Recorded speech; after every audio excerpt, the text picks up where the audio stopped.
Are live. Starlink terminals Hey, to folks, expand welcome to the EarthSky the Starlink watch terminals party. are We're going to those four launch black the squares world's you can most see powerful there rocket on this top of the ship. morning Starlink at is the world's largest 7:50 constellation of a.m. highly Central advanced Time. satellites So operating you'll in have a to low translate that for orbit wherever around you the are, Earth but to that's provide about high-speed 18 minutes and internet on 22 Earth seconds, and as you can now see in space. from our screen. Starship is designed to have a large surface area to create So why don't we considerable just sit drag back and let during them do the re-entry. talking?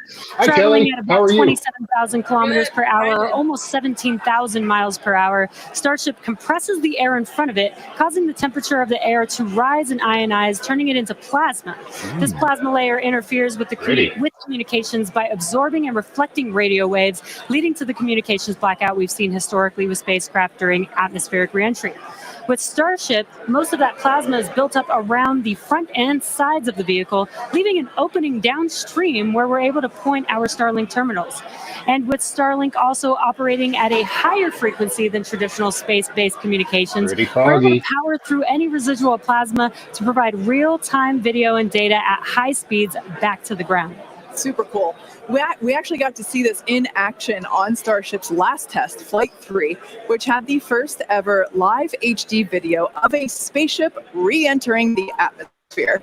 SpaceX engineers were able to gather data on the performance of Starship as it re-entered the atmosphere and watched the heat shield in action.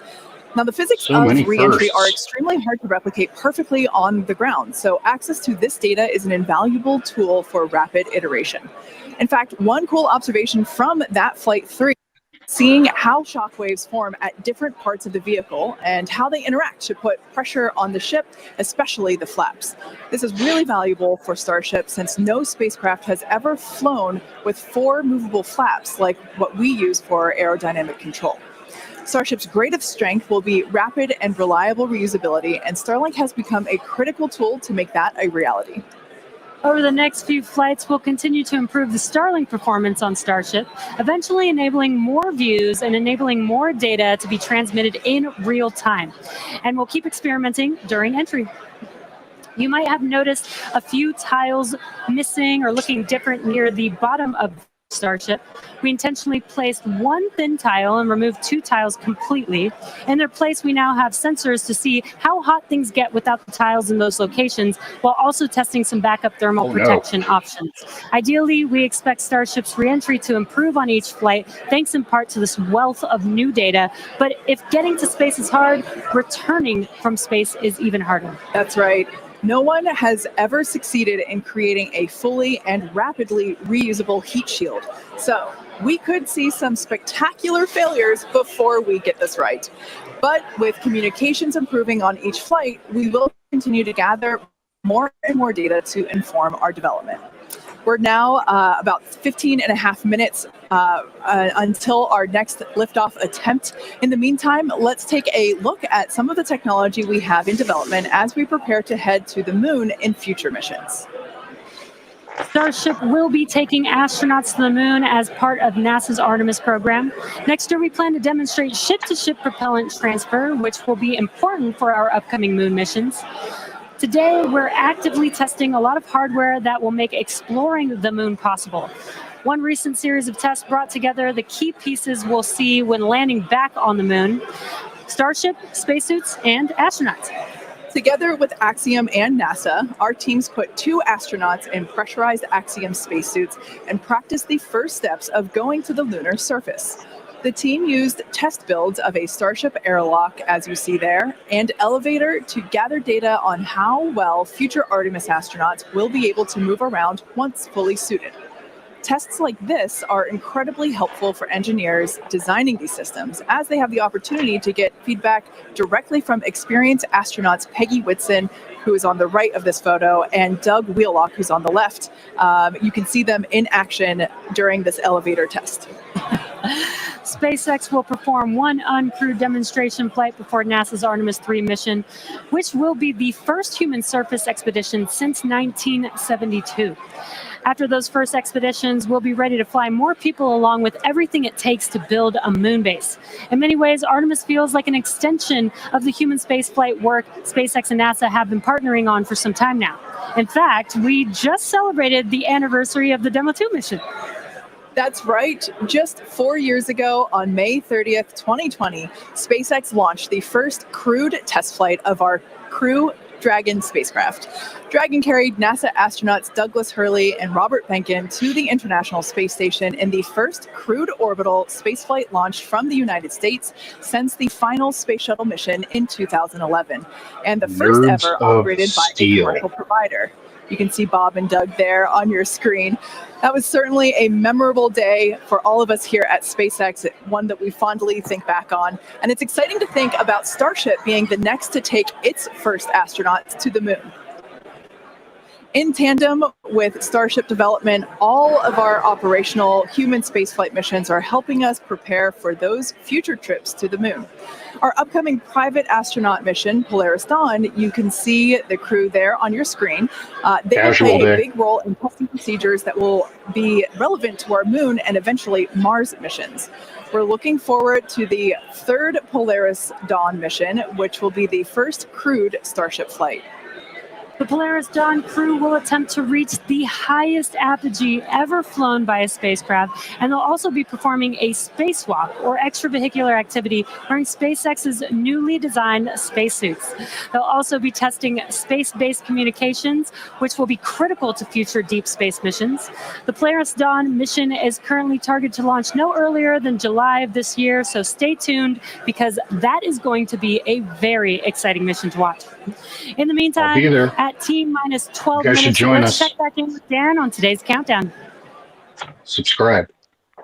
Hey, thanks, Jesse. Everything continues to go real smoothly. It's been a real quiet day so far. The board looks really clean, not tracking any impediments to a launch just under 12 minutes from now.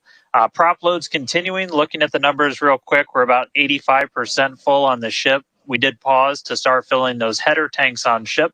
Again, those are the two smaller tanks in the very top of the nose cone that we're going to use for that attempted landing burn with ship.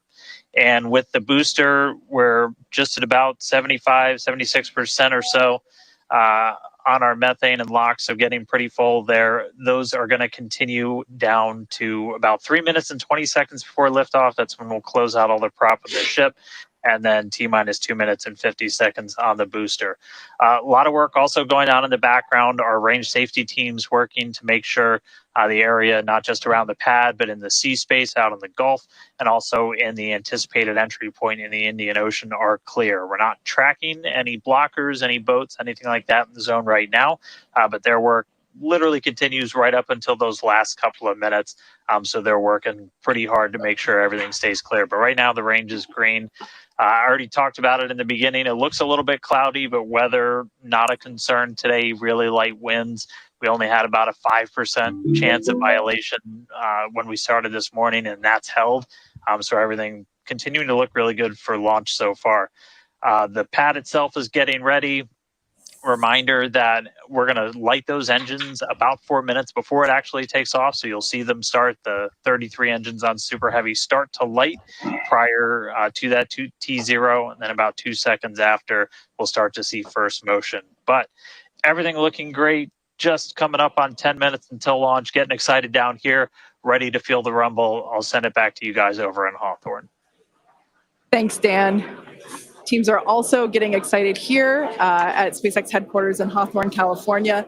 There is a pretty large crowd now gathering outside of Mission Control, located just behind Jesse and I. Now, actually, you can see it there on your screen. Look at that. Oh, I'd love to be there. That's a huge everyone getting super pumped for our fourth flight test. Now, as a reminder on that note, today is just a test, the fourth of many future flight tests of Starship before it becomes fully operational. So whatever the outcome and however far we get, we can promise excitement. This rapid iterative development approach has been the basis for all of SpaceX's major innovative advancements, including Falcon, Dragon, and Starlink. Today, we've successfully landed Falcon 9 boosters 316 times, changing humanity's understanding of what's possible when it comes to rocket reusability. And even though we are not recovering the booster or ship today, test flights like these provide critical data through every phase of flight. which will get us closer and closer to full reusability. And we have a lot more tests planned for this year. When we start recovering Starship boosters, we'll want them to return to the launch site for a quicker turnaround, which you can see in this animation on your screen. And that's when the tower reveals its dual purpose. After launch, the arms or chopsticks on the tower will help guide the booster into position to ensure a precision landing. They have the best names. And our goal for the near future is to have 4 launch towers, 2 in Cape Canaveral in Florida, and they will look very similar to the ones that you see here in this animation. As we know, we find that our renderings tend to end up looking really similar to real life. So while this is a rendering, we do know we can look forward to this in the future. Like I said, we're going to have 2 at Cape Canaveral in Florida and 2 located at Starbase. Starbase will continue to be used for flight tests. Wow. And the towers at the Cape will come online as we prepare to fly operational Starship missions. In fact, we recently upgraded the actuators in the chopsticks, which are responsible for swinging those arms in for a catch. And we'll be testing an operational step on this flight by moving the chopsticks to the catch position immediately after Starship flies away. That's going to be really incredible to see. As we mentioned, we have a lot more tests planned for this year, so we need a lot more hardware. Today, we have ships and Super Heavy boosters built and either ready to launch or in testing for the next several flights, with more coming off of the production line as SpaceX's Star Factory continues to grow. The latest phase of the factory currently under construction will come online this summer, giving us several 100,000 more square feet of space. Yeah, when you step into this factory, it is truly inspirational. My heart jumps out of my chest every time I'm there. Now, this will enable us to increase our production rate significantly as we build toward our long-term goal of producing 1 ship per day. And coming off the production line soon, Starship version 2. Now, with all that being said, let's check back in with Dan for the latest as we head into the terminal count. What do you got, Dan? Hey, thanks, Kate. Everything still looks great. We're getting ready to launch. We are just under 6.5 minutes away. You can see when we throw up the graphics for prop load that we're almost closed out. Ship more than 90% full. Those header tanks are done. And then the boosters coming up on 90% real soon. So we're going to see those close out in the next couple of minutes. Ship's going to end at about 3 minutes and 20 seconds. It'll be fully loaded. And then booster at about 2 minutes and 50 seconds. After all the props loaded on, we go through a lot of steps to safe ground systems. You're doing things called pushbacks, where you're just clearing all of those lines on the ground of propellant before we lift off. But once we're done, we're going to have 10 million pounds of liquid propellant on board Starship to help power the most powerful vehicle ever designed. If we do hold, we have a built-in hold gate at T-minus 40 seconds. We can hold there for about 30 minutes or so today. If we need to wait for final pressure checks or for if we have anything on the range, anything like that. Did just get that the range is green. So we are coming up 5 minutes and 20 seconds away. We are not planning to hold at T-minus 40 unless we trip some kind of hold alarm, something like that. So we could blow right through that gate and go right to launch. Don't be shocked if we hold at T40 though. And if we do, we can hold for a couple of minutes and then keep going all the way until 9 a.m. today. Thanks, Now, Dan. once we pass through T-minus 40 seconds, a number of events will occur in rapid succession. The ground spin and ignition systems will come up to flight pressure, and the ship will go to internal power.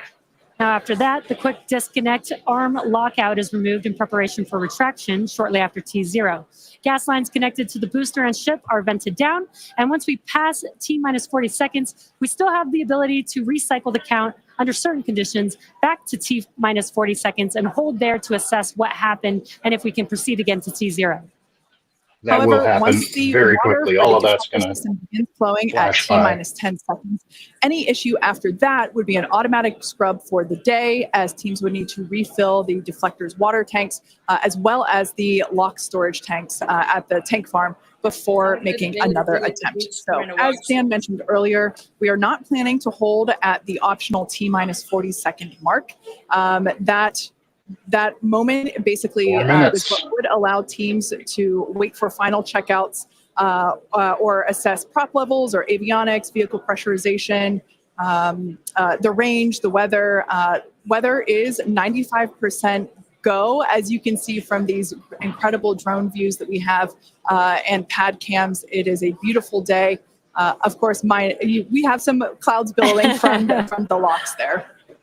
Yeah, and again, a reminder that the payload for this mission is data, and our primary goal is to get ship through the extreme heat of reentry today. We're very excited to see that. We did get very close on Flight 3, so I'm excited to see how these iterations that we've made to the vehicle will help improve our chances of success today. Yeah, absolutely. Now, just as a booster reminder should be for the full booster, we are not attempting to recover fuel. any hardware today, both either on ship or booster. For the booster, we will be attempting to perform a landing burn to have a soft splashdown in the Gulf of Mexico. We made some improvements from our Flight 3 learnings, so hopefully that will work and we'll see a successful soft splashdown. For the ship, we're hoping to demonstrate controlled re-entry, including a flip maneuver and landing burn, and that will be followed by splashdown in the Indian Ocean. That is the same target as we had on Flight 3, so everything should look pretty similar in that regard. And we just heard the call out there that all prop load is closed out. So at this point, there is like 10 million pounds of propellant on board Starship, which is incredible. A lot. It's getting That's very exciting. We are just about 2 minutes away from T0. Do they sound nervous to you? I'd be nervous. Probably always. Probably always. And as Jesse just said, we are under 2 minutes away. So prop load is complete. All the fill drain lines into ship and booster have closed. Right now we're doing the pushback, so clearing out all those ground lines of propellant, and that'll be completed over the next couple of seconds. We're coming up on that T-minus 40 mark. Again, not planning to hold. If we do, or if we get a hold after we pass it, we can snap back to that T-minus 40, and then we can stay there for about 30 minutes or so if any other issues crop up. Once we pass T-minus 40, a lot of things happen, both on the vehicle and the ground. It's running a lot of its own self-checkouts, venting different tanks and pressure lines throughout the vehicle. We essentially built that 40 seconds as that's about how much time it takes for the vehicle to take all of those actions, which is why we hold there. But all of that happens automated. You do a final checkout with the TVC, the thrust vector control, how we're going to steer. And then we see liftoff. So we're under a minute away. Flight director's going to start pulling in about 10 seconds, I think. 35 seconds and counting. Good event, game at. All right, now as we close in, we are past the 40-second mark. So let's listen in. Flight director is Ty Huntington's going to take us through one more time for a Starship liftoff. EarthSky watch party is go. T-minus 15. 10, 9, 8, 7, 6, 5, 4, 3, 2. There she goes. Woohoo. Oh, wow. So far, so good. 8 seconds. So far, so good. It is downrange. We're losing our audio. Yeah, the feed is very choppy. It is. It is. So what should be going on right now is liftoff, and we will hit max Q at 1 minute 2 seconds after 30 launch. seconds into flight. Here we go. The rumbles are still building here in the Raptor's nest. We're seeing 32 out of 33 engines lit on the Super Heavy right now. Coming up shortly is going to be max Q and engine failure. aerodynamic pressure as we go uphill on the vehicle.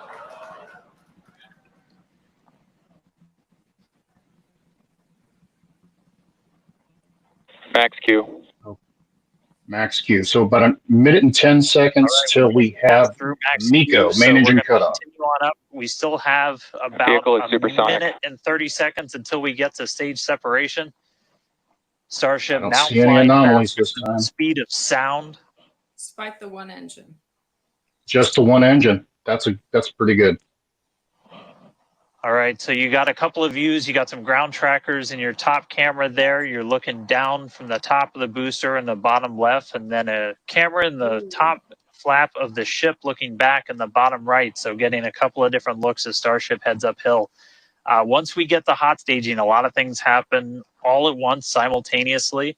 We're going to light the engines on the ship, starting with the RVACs first, and then the 3 center sea level engines before we're separated. All of that exhaust gets plumed out the side of the hot stage, and then the ship will separate itself.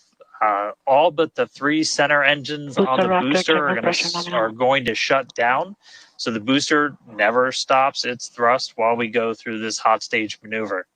That hot After staging that, ring. the booster is going to do a split, start heading back, and then the ship will be on its own power on its way to space. So that should be coming up in just about 30 seconds from now. Is the only As portion of of the right now, vehicle that still doesn't get looking like reused. 32 out of 33 Raptors lit on the booster. And we'll start to see those stagger down. They're going to turn off in banks, so you'll see the lights 10 on the seconds. bottom left screen of the engines that are active start to turn off in different groups, and you'll see those 3 center ones lit. Should see that now. That should be happening right now. Ship ignition. Oh, there it is. Telemetry's a Stage little bit separation. slow today. Spec burn start up. Acquisition of signal. Houston. Okay. Hot staging Hot time. stage confirmed. Ship under its own power. Booster boosting back. Yes. All 13 are lit. All Kate, we have right. a booster on the way back to the Gulf and a ship on the way to space. Excellent. Excellent. Acquisition signal. Same as Stems. early years. Ship chamber pressures are nominal. Ship power and telemetry nominal. All right, the first stage currently performing the boost back burn. This is expected to last a little over 1 minute. This propels the booster back toward the coast, taking it to a landing in the waters of the Gulf of Mexico. As you can see on your screen in the bottom left-hand corner, we were only using the 13 center engines from here on. Spec burn shut down. Heard confirmation there of Yep, burn shut down. burn shut down. HC tank pressures are nominal.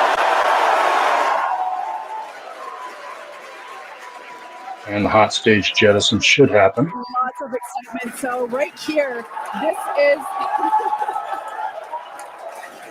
this is our view of the jettisoned hot stage. As we There she mentioned, this goes. is a temporary fix to help reduce the weight of the booster. So we have the super heavy booster. Future iterations will have a lighter weight integrated hot stage structure that won't need to be jettisoned. There's the solution. Now, after we jettison that hot stage, the booster will begin to attempt its water landing in the Gulf. In the meantime, the ship will coast for about 40 minutes or so up to an altitude of 214 kilometers. And after its coast phase, it will attempt a controlled reentry, including a flip maneuver and a landing burn just before splashing down in the Indian Ocean. But as a reminder, we are not Starship attempting. trajectory nominal. Good news there. Trajectory is looking good for the ship, which is on the right-hand side of your screen. Nominal, as they usually say over there at SpaceX. At this point in time, as you can see, we have no engines lit on the booster. It is coasting back toward the Gulf of Mexico for a water landing and ship under power of all 6 Raptor engines. There's 3 sea level and 3 vacuum Raptor engines that are lit, as we can see on your screen. So I suppose the difference between a water landing and a splashdown is the lack of parachutes and the power. These views have been looking incredible. Super Heavy has been performing beautifully today. And you can hear the crowd is very excited about it. As a reminder for Booster, the primary goal today is to do a landing burn and a splashdown in the water. And we are just about 30 seconds away from that landing burn expecting to begin. And an incredible view from the forward portion of the booster. This is basically on top of the super heavy booster where we have jettisoned that hot stage. So now we can see this incredible view of Earth as it's making its way back down to the Gulf of Mexico. Right now, the booster is using the 4 hypersonic grid fins to guide itself through atmospheric re-entry.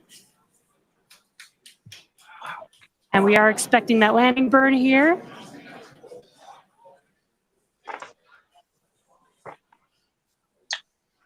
Okay, looks like we lost the audio.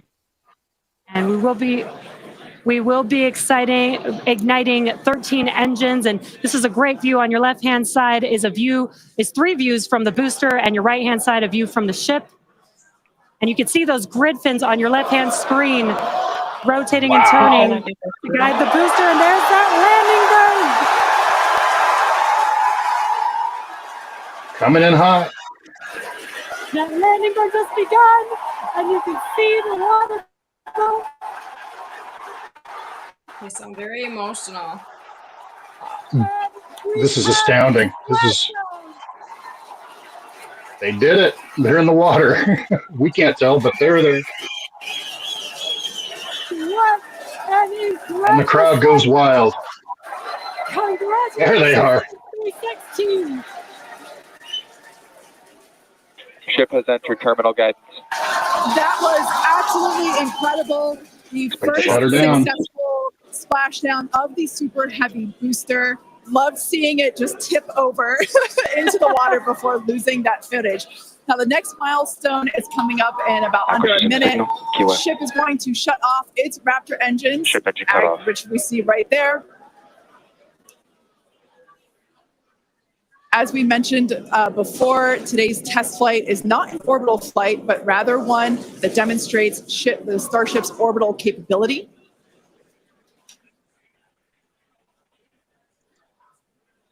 So right now we are under power with just the 3 center Raptor engines. Expecting those, and just there we could see that those have also successfully cut off. Hey, there it goes.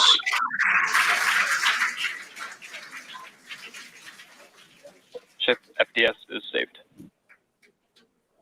What an incredible Nominal orbit insertion.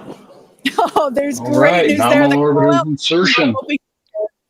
Amazing views once again from Starship. We have our second Starship in space. These live views being brought to us by Starlink, which is on board the ship. Dan, what an incredible view we have once again. So exciting. We got another ship in space. One belly flop away from a full success here. I'm still jumping up and down. This whole building was going absolutely insane when we saw the booster hit the water. I mean, wow. Congrats to everybody that's just been putting in insane amounts of hours on everything to make this thing a reality. And I feel like every single time we do one of these, we're seeing something wildly new. We got to see the hot stage jettison and the booster in the water. But just to recap real quick over everything that's happened. So we lifted off at 7:50 a.m. only 9 minutes ago. How has it only been 9 minutes? 7:50 a.m. Central at 12:50 UTC. We saw 32 of the 33 Raptor engines on Super Heavy make the ascent. We had successful cutoff, successful hot staging, all 6 engines on the ship, powered it all the way into a nominal orbital trajectory. And we've already been getting some live views from the ship on board. After that, the booster was able to do its boost back burn. Oh, this looks like we're actually getting some views from the ground still, potentially from Florida, of the ship as it's up there. That's a view from some of our tracking cameras on the ground in Florida. But the ship, we just heard successful orbital insertion, so it's right where it needs to be, and is now going to continue on its way to coast. 5 by 5. I mean, what a beauty. The booster, successful boost back burn, jettison the hot stage, and then a landing burn. It looked like we saw 12 of the 13 engines light up, and then that first ever soft splashdown in the water. So a whole lot still to come. Ship now on its way to its primary objective of entry. That's going to be coming up in just under 40 minutes from now. So a lot still to come, but wow, what a 9 minutes to start this mission off. So can't wait to see what entry is going to show us. But that launch was incredible. Back over to you, Jesse and Kate. Thanks, Dan. Jesse? Wow. Kate? I am still trying to catch my breath here. That was some incredible views that we have never seen before. It has been nonstop since liftoff. And with the booster having completed its job for the day, we're going to take a short break for about the next 28 minutes, and we'll return while we're going to take a break while the ship is continuing to coast before re-entry. Exactly. As with Flight 3, Starlink may enable us to talk with the ship through re-entry with no communication blackout. We are still testing Starlink during this phase of flight, so of course nothing is certain.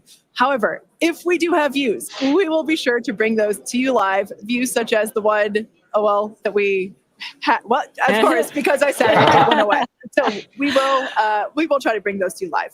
Exactly. Views or no views, we'll see you back here at T plus 40 minutes for coverage of Starship's re-entry, flip maneuver, landing burn, and splashdown.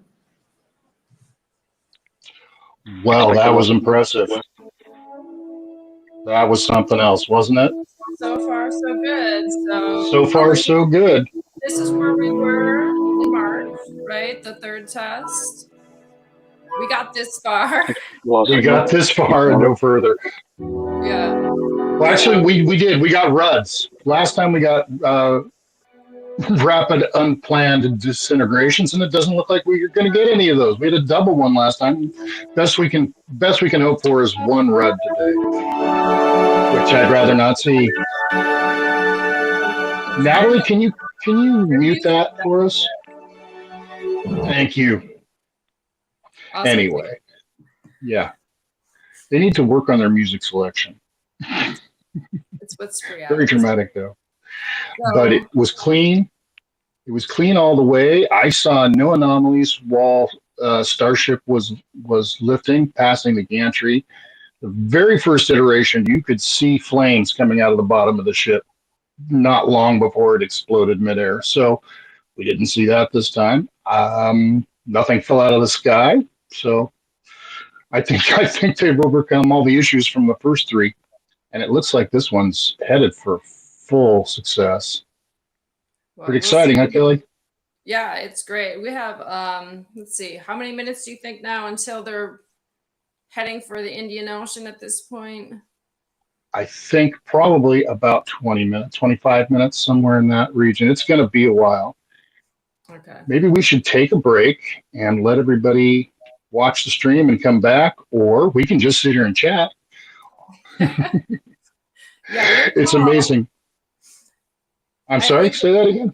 I would say your call. I would say today has been much less stressful than watching the Starliner launch of yesterday. Oh my, that was that was edge of the seat stuff all the way through. That was quite stressful. Mm-hmm. There were some shots that were, well, let's not talk about that. It was a thrill, and I had my fingers crossed the entire time. And those are a very brave pair of astronauts who went up. And hopefully they'll be docking today. I believe that's the schedule. Yep. In about under 3 hours, actually, they should reach the space station. So if you this is a heck of a day for spaceflight. If you like to watch spaceflight, there's a lot to do today. There's a lot to do every day, it appears, because you heard how they were talking about how fast we're going to go in these rapid iterations. And so now that they've got what appears so far to be a fully successful orbital test flight, they can start sending up payloads, I assume. FAA licensing pending, of course, but it looks like the future is clear, and they want to go very fast. Well, that's a lot of launches. It is that. I mean, I guess SpaceX is known for quantity. You know, if you look at the Starlinks, they have really been boosting. Even just last month alone, they had so many Starlink launches. They're just upping and upping their game all the time.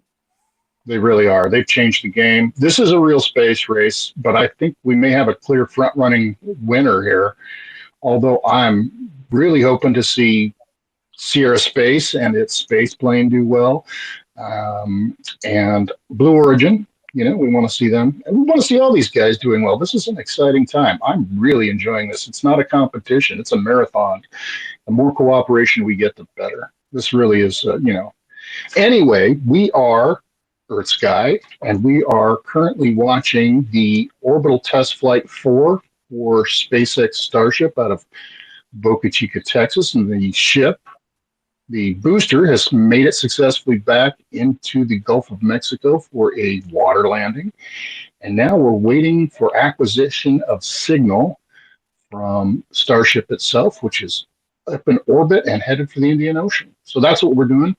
You can take this minute to like and subscribe. Don't miss the next one because we are coming back for more. Right, Kelly?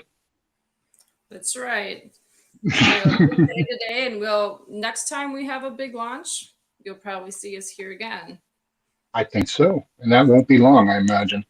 Oh, and don't forget to head over to just plain old earthsky.org. It's been there since the 90s. It's solid. We'll be there. Come and join us. Get our morning newsletter. It's packed full of stuff every day. Well, not every day. We take one day off. Anyway, come and join us. Sign up. You know, be part of the party. We'd love to have you. More the merrier, always. My cat's also been enjoying the launch this morning. So Cats love launches. It's been my experience. He is a cat or a space themed cat. But yes, if Space themed cat. If you saw an astro cat before, there was a cat behind it bathing. So. Yeah. Okay. All right. We are now 18 minutes into the flight. I'm sorry, go ahead. Yeah, do we think we have probably 15 minutes or more yet before? I'd say we've got a long way to go before they come down. All right. Well, should we take a little break? I think I'd like a little break, and I'll see you back here. How about 10 minutes? Sound good? Sound good for you guys out there, too? All right. We'll see you in about 10 minutes, folks.